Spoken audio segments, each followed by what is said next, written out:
اچھا بابا جی، اب یہاں پہ ایک ٹیکنیکل کوشچن آتا ہے، وہ یہ ہے کہ آپ نے جیسے بتایا کہ روحوں سے کانٹریکٹ تو ہو چکا ہے، سو ایوری روح از اے مسلم روح بائی ڈیفالٹ، لیکن وہ دنیا میں کسی عیسائی کے گھر پیدا ہو جاتا ہے بچہ، کسی ہندو کے گھر پیدا ہو جاتا ہے، تو وہ اپنی مرضی سے تو نہیں، لیکن وراثتی طور پر ایک ہندو یا ایک عیسائی ہوتا ہے. کیا اس روح کو زندگی میں ایک چانس ملتا ہے مسلمان ہونے کا، ایک گلچ وہ آتا ہے؟ بہت چانس ملتے ہیں. اس کی وجہ میں بتاؤں گا.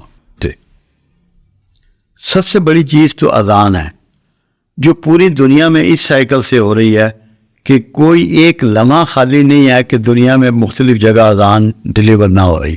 جی بالکل. دعوت کا سب سے بڑا طریقہ اذان ہے. ٹھیک ہے. پورا پیغام ہے اس میں. پھر اس کے علاوہ قرآن ہے، اس کے علاوہ مبلغین دین ہیں، دعوت دینے والے لوگ ہیں، ہسٹری ہے. آپ مجھے بتائیں، آپ کو کوئی تکلیف ہوتی ہے، آپ ڈاکٹر کے پاس جاتے ہیں، کیور نہیں ہوتے، دوسرے ڈاکٹر کے پاس جاتے نہیں کیور ہوتے، تیسرے ڈاکٹر کے پاس، 6 ڈاکٹر آپ بدل لیتے ہیں صحت کے لیے. تو دین کے لیے آپ کو کوشش نہیں کرنی چاہیے؟ ذمہ داری نہیں ہے بندے کی؟ لیکن وہ کہتا ہے میں مطمئن ہوں. مطمئن نہیں ہوتا، مطمئن ہو نہیں سکتا. اچھا.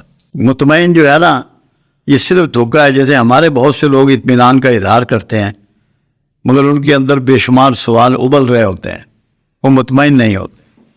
مطمئن تو وہی ہوگا جو اسٹیٹ راستے پر ہے، سیدھے راستے پر ہے، دوسرا نہیں ہو سکتا. بالکل ٹھیک. عرض سب کے اندر موجود ہے. دیکھو رسول اللہ صلی اللہ علیہ وسلم کی ایک دعا دیکھیں نا، اے اللہ 2 عمروں میں سے ایک عمر سے اسلام کو تقویت عطا فرما. ایک عمر بن ہشام جو اس کو ابو جہل کہا گیا، اور عمر خطاب جو عمر فاروق بنے.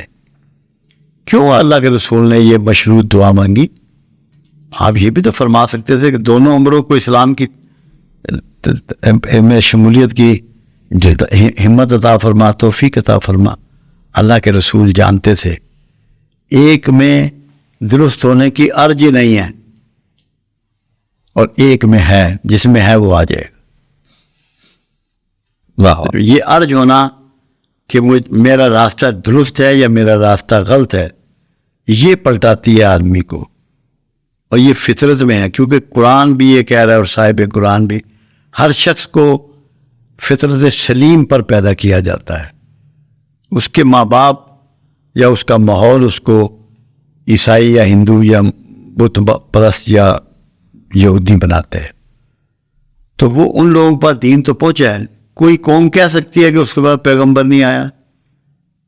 ہندوستان میں جو ان کی ویدیں ہیں وہ ساری توحید پر بیس کرتی ہیں.